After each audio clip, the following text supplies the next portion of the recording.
Hey, this is Dr. Chad Kuntz, and today I want to talk about the burning topic: can I still work out if I have disc degeneration disease? This was an amazing topic brought up to me by Sheila. She's in her 50s. She wants to keep working out.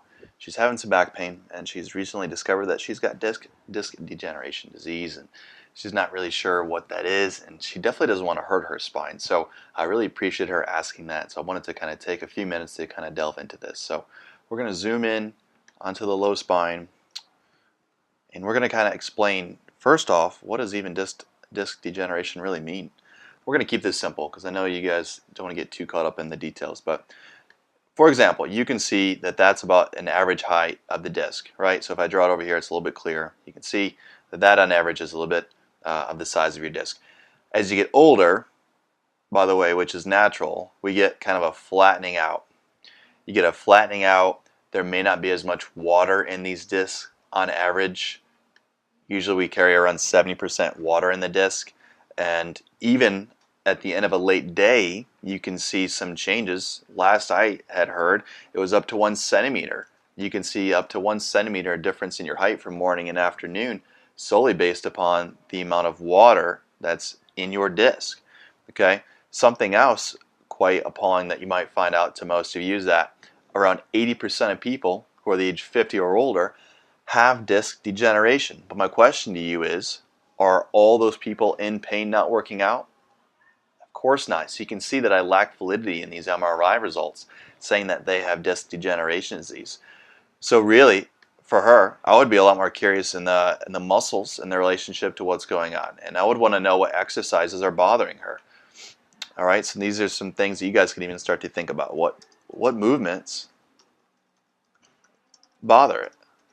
What exercises bother it, right? We want to start to create this list of ongoing factors that are bothering it. Sometimes spines are intolerant to extension, and sometimes they're intolerant to flexion, and that provides us some good information. What I mean by that, just to kind of give you this, this side view here, is that flexion just basically means how much can your body bend forwards, all right? So if I curve my back all the way down, that would be flexion, and then if I extend all the way back, that would be extension. I do tend to find that those who have disc degeneration disease tend to not tolerate extension as much.